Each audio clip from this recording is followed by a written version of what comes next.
Salut, c'est Hugo, j'espère que vous allez bien. J'ai sélectionné pour vous 5 actus cette semaine. On va parler de la révolte en Algérie, de la rencontre entre Kim Jong-un et Donald Trump, de pédophilie dans l'église, de la polémique du hijab de sport de Decathlon, mais aussi, pour se détendre un petit peu, de la Coupe du Monde de Fortnite qui bouscule l'industrie du jeu vidéo. Au passage, et si jamais c'est pas encore le cas, je vous invite évidemment à vous abonner à cette chaîne YouTube une fois que vous aurez regardé la vidéo. Ça vous permet de ne pas rater les vidéos à venir et donc de rester au courant de l'actualité.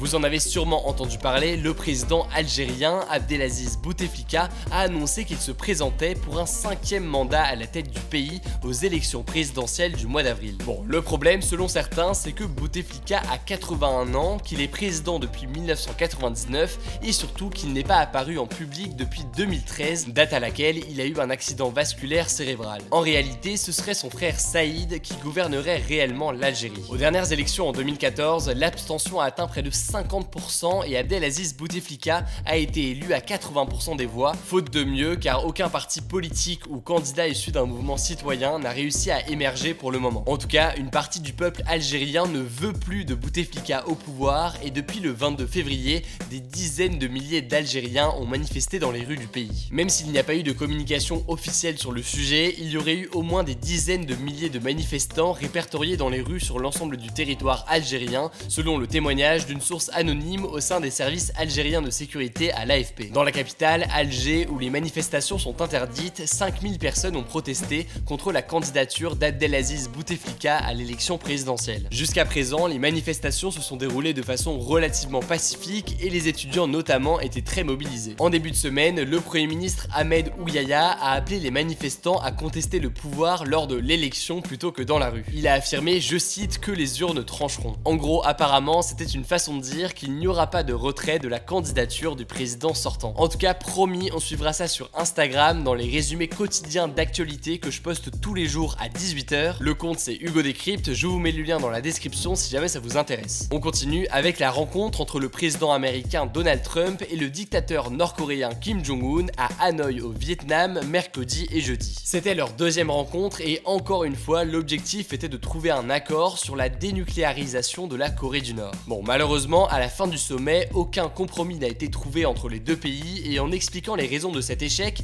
Donald Trump et Kim Jong-un n'ont pas eu les mêmes explications. Selon Donald Trump, Kim Jong-un a cherché à obtenir l'arrêt complet des sanctions contre son pays en échange de la fermeture de certains sites nucléaires. Ce n'est pas la version de l'équipe de Kim Jong-un qui aurait proposé de démanteler un complexe nucléaire en échange de la levée d'une partie seulement des sanctions américaines. Selon le journal du dimanche, ces négociations ont échoué pour deux raisons. Déjà parce que Donald Trump aurait décidé de prendre son temps et qu'il n'exclut pas de reprendre les négociations plus tard, mais aussi parce que les États-Unis et la Corée du Nord n'ont pas vraiment la même définition de dénucléarisation de la Corée du Nord. Pour Trump, ça veut dire se débarrasser totalement et définitivement des armes nucléaires en laissant des experts vérifier, mais pour Kim Jong-un, potentiellement ça veut aussi vouloir dire le départ des forces américaines qui sont présentes dans la région. Troisième actualité cette semaine, dimanche dernier, l'église clôturait son premier sommet sur la pédophilie qui a duré 4 jours à Rome en Italie. C'est la première fois que le sujet est abordé de cette manière dans l'église et 190 évêques du monde entier étaient présents pour débattre. L'objectif du pape était d'éveiller les consciences et d'écouter les témoignages des victimes de prêtres pédophiles. Le pape François en a aussi profité pour déclarer que les abus commis par des prêtres sont extrêmement graves. Des organisations d'aide aux victimes de prêtres pédophiles demandaient des actions concrètes après ce sommet et la tolérance zéro vis-à-vis des actes de pédophilie. Malheureusement, elles estiment que ce sommet n'a pas répondu à leurs attentes puisque aucune mesure concrète n'a été prise,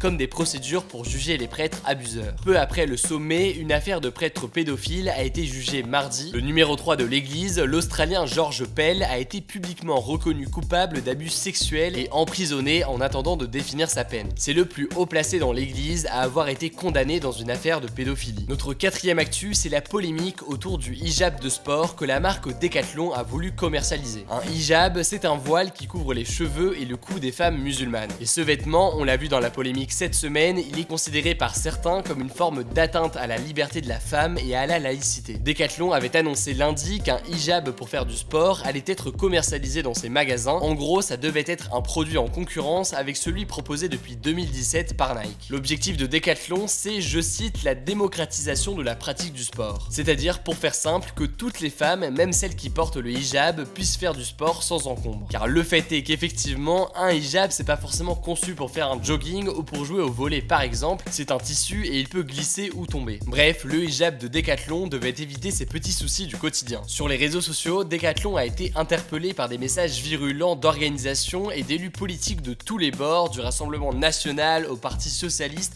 en passant par la République En Marche et les Républicains. En gros, certains reprochaient à Decathlon de faire du business sur un vêtement qu'ils considèrent comme contraire aux libertés de la femme, même si en France, le hijab est tout à fait légal. En tout cas, la polémique a pris une telle ampleur que la marque a finalement décidé de ne pas commercialiser son hijab de sport en France. Xavier Rivoire, le responsable de la communication externe de Decathlon, a affirmé que cette décision avait été prise notamment pour assurer l'intégrité et la sécurité de nos propres équipes qui ont été menacées, comme le montrent les screens publiés sur le compte Twitter de Decathlon. Plus de 500 appels et mails ont été reçus par la marque et même des menaces physiques en magasin auprès des vendeurs de Decathlon. Notre dernière actu, c'est la Coupe du Monde de Fortnite. C'est une première, la finale se déroulera à New York en juillet et son organisation soulève pas mal de questions. J'ai pas l'habitude de parler de jeux vidéo dans ce format, mais en l'occurrence c'est une compétition qui bat des records dans l'histoire de l'e-sport et plus largement d'ailleurs c'est un jeu qui bouscule l'industrie culturelle, donc ça me paraissait intéressant d'en parler. Alors Fortnite, très rapidement, qu'est-ce que c'est? Je suis pas sûr qu'on ait besoin de le présenter, mais quand même, c'est donc un jeu de type Battle Royale en ligne, gratuit, vous débutez à 100 sur une île et à la fin il reste une seule personne ou bien en tout cas une seule équipe. Concernant cette Coupe du Monde, ce qui est impressionnant, c'est le cash prize, autrement dit ce qu'il y a à gagner. On parle de 100 millions de dollars sur toute la compétition qui s'étale du 13 avril au 16 juin avec 30 millions de dollars rien que pour la finale à New York et 3 millions de dollars rien que pour le champion du monde en solo. Le truc c'est qu'il n'y a pas besoin d'être majeur pour participer, vous pouvez y prendre part dès l'âge de 13 ans. Cette annonce a pas mal fait réagir, certains craignant que des jeunes de 13 ans soient attirés par l'argent et se mettent à beaucoup trop jouer. C'est notamment ce qu'a tweeté le streamer et joueur français Gotaga qui a tweeté, je cite, « As-tu assez de recul à cet âge pour savoir qu'il faut pas tout plaquer car t'es le meilleur de ta classe en build fight ?»